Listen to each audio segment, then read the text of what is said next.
4 तारीख के नतीजों में क्या होगा? बीजेपी की सरकार बनेगी, नरेंद्र मोदी एक बार फिर प्रधानमंत्री पद की शपथ लेंगे या फिर इंडिया अलायंस बाजी मार लेगा और एनडीए को सत्ता से बाहर कर देगा?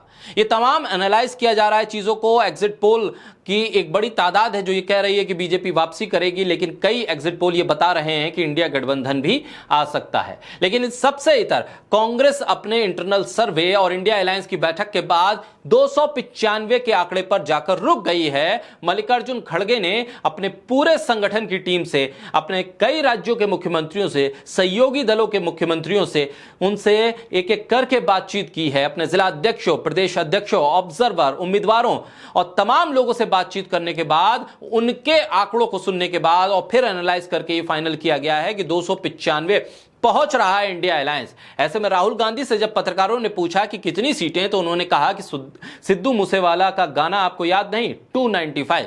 यानी कि इंडिया गठबंधन तो आश्वस्त है पूरी तरह से कि भाई हम सरकार में आ रहे हैं, और उनका यह आश्वस्त होना, उनका यह कॉन्फिडेंस होना उनकी तैयारियों में भी झलक रहा है। कांग्रेस मुख्यालय में तो तमाम तैयारियां हो गई हैं, टेंट से लेकर लड्डू तक की तैयारी है। और सोनिया गांधी का एक्टिव होना, लोग इसे सोशल मीडिया पर भी लिख रहे हैं कि सोनिया गांधी जिस तरह से एक्टिव नजर आ रही हैं, वो ये बता रहा है कि इंडिया अलायंस सत्ता में आ रहा है। और उनका ये कॉन्फिडेंस इस बात को लेकर है कि जो बैठक हुई इंडिया अलायंस की, जो कांग्रेस पार्टी के तमाम पदाधिकारियों से बातचीत हुई, इसमें 295 का जो आंकड़ा है वो ये बता रहा है कि कांग्रेस की सरकार बनने जा रही है।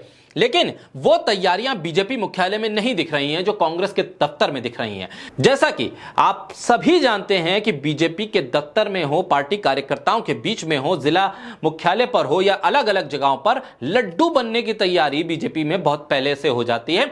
नतीजे तो सुबह आते हैं, लेकिन रात में ही लड्डू बनने की तैयारी शुरू हो जाती है। लेकिन ऐसी कोई हलचल इस बार बीजेपी के दफ्तर में दिख नहीं रही है, लेकिन कांग्रेस के दफ्तर में ये सारी तैयारियां दिख रही हैं।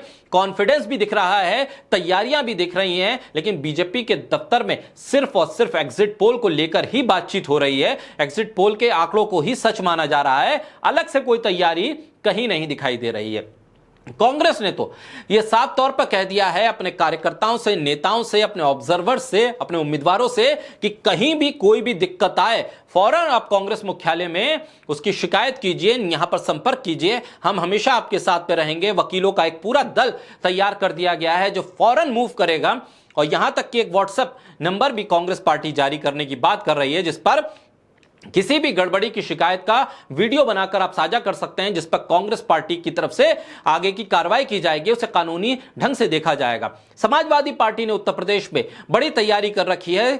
अपने पार्टी दफ्तर में लखनऊ में फॉर्म 17C को पूरे प्रदेश से मंगवा लिया है और तमाम आंकड़ों पर नजर बनाकर रखे गए हैं।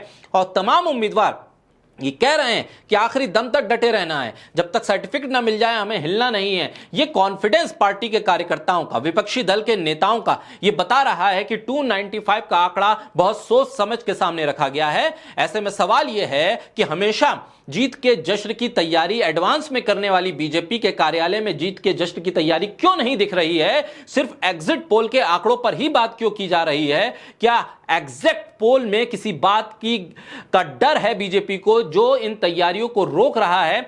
ऐसे में सवाल यह है कि कांग्रेस में इतना कॉन्फिडेंस क्या सिर्फ अपने कार्यकर्ताओं से बातचीत के बाद आ रहा है, या फिर कुछ और रिपोर्ट्स भी हैं कांग्रेस के पास जिससे यह लग रहा है कि सरकार कांग्रेस इंडिया गठबंधन की बन रही है? तभी तो मल्लिकार्जुन खड़गे हों या फिर राहुल गांधी, अखिलेश यादव हों या फिर दूसरे विपक्षी दल के नेता तेजस्वी यादव हों, सभी कह रहे हैं कि हम सत्ता में आ रहे हैं, लेकिन सजग रहना है, सतर्क रहना है और नजर बना के रख रहा है जब तक सर्टिफिकेट जीत का ना मिल जाए। ऐसे में देखना होगा कि 4 तारीख की सुबह से जब मतगणना होगी, बैलेट पेपर खुलेंगे, उसके बाद ईवीएम खुलेगी, क्या आंकड़े आते हैं, क्या रुझान आते हैं, और जो रुझान आते हैं वो क्या नतीजों में तब्दील होते हैं, और फिर कौन सा एग्जिट पोल, कौन सा सर्वे सही साबित होता है और किसकी होती हार, किसे मिलती है सत्ता।